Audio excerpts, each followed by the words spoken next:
T-Max sa Pacers, di inaasahan to ng New York. Grabe yung nangyari sa dulo sa Game 1. Game 1 ng Ace Finals, Indiana Pacers versus New York Knicks. Isang mainit din na matchup mga bro. Well, first quarter, literal, na hot start ang panimula ng visiting team. Paano ba naman? Sa first 5 minutes ng first quarter, walang naimintes. Natira ang Pacers kung saan nakapagtala sila mga bro ng perfect 9 of 9 shooting sa field. Literal na kahit anong gawing tira ng Pacers, pumapasok. Kaya naman nung nagmintes sila under 7-minute mark, hiyawan ng crowd ng New York. Leading scorer ng Pacers, ang big man na si Miles Turner scoring 11 points while shooting perfect 5 of 5 sa field. Grabe din yung pressure na binibigay mga pro ng Pacers sa Knicks. Under 3 minutes, abante ng 7 points ang visiting team. Gandang no-look assist ni Andrew Nembhard para kay Thomas Bryant. Kaso after nyan, nagkaroon naman ng big run ng home team kung saan burado ang lead ng Pacers nang kumana ng 14-5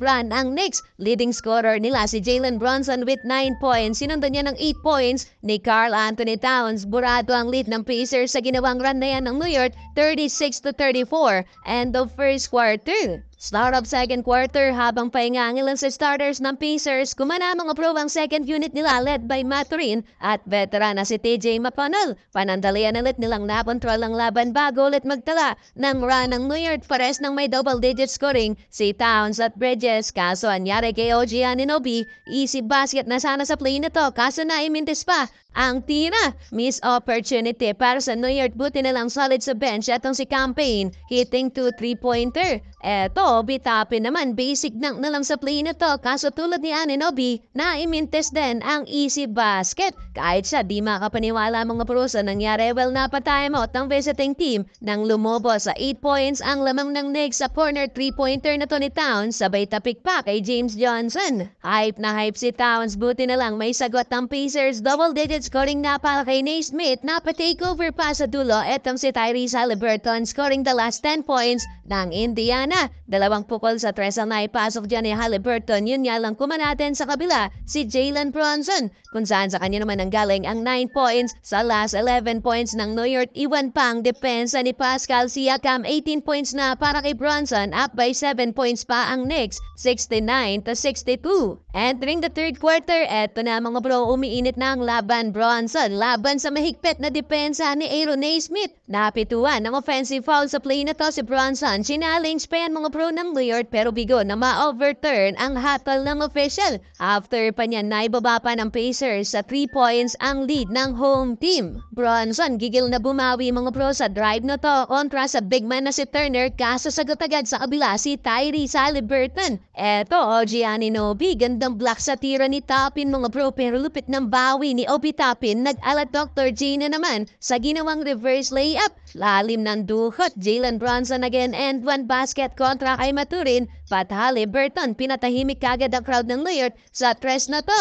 Pares nang may 20-point game si Brunson at Haliburton, inasar nga lang ng crowd. Etong si Haliburton nang ma-airball mga pro ang tira sa tres. Lakas din talaga mga ansyaw ng mga fans ng New York, kaso may problema nga lang sila dahil may 4 na fouls na si Jalen Brunson, habang 3 naman para kay Towns heading into the fourth quarter, kung saan lamang na lang din ng 3 points ang New York, 90-87. Well, fourth quarter, Jalen Brunson back-to-back field goals to start the final quarter. Yun nga lang, 2 minuto pa lang ang nakakalipas, nakuha agad niya ang kanyang pang-5 fouls. Clear foul kay TJ McConnell, dahil dyan labas muna si Brunson. Buti na lang, right on time ang ambag ni OG Anunoby sa opensa ng New York. Habang wala si Brunson, dumali ng 5 straight points si OG. Since nang inilabas si Brunson, mga pro, kumana ng 10-0 run ng New York. Gandang block pa ni Miles McBride sa drive na to ni Pascal Siakam. Tumulong na din sa opensa si Towns na patuloy ang pangasar sa kalaban. Timeout ulit ang Pacers, kung saan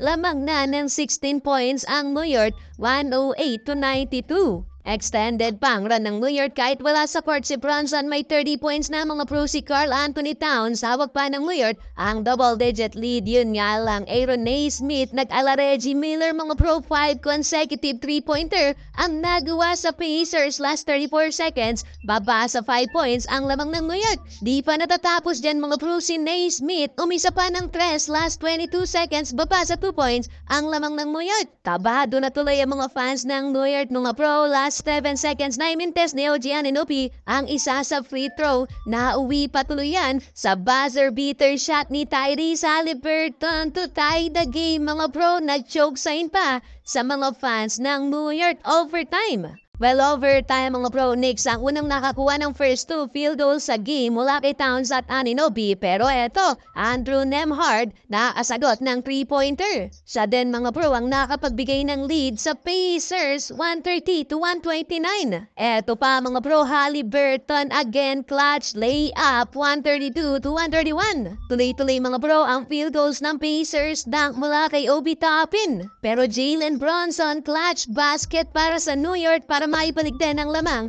sa home team. Pero yun nga lang mga bro, again Andrew Nembhard sagot sa kabila layup, balik ang lead sa Pacers. Dahil dyan mga bro, panalo pa sa Game 1 ang Indiana Pacers. What a comeback!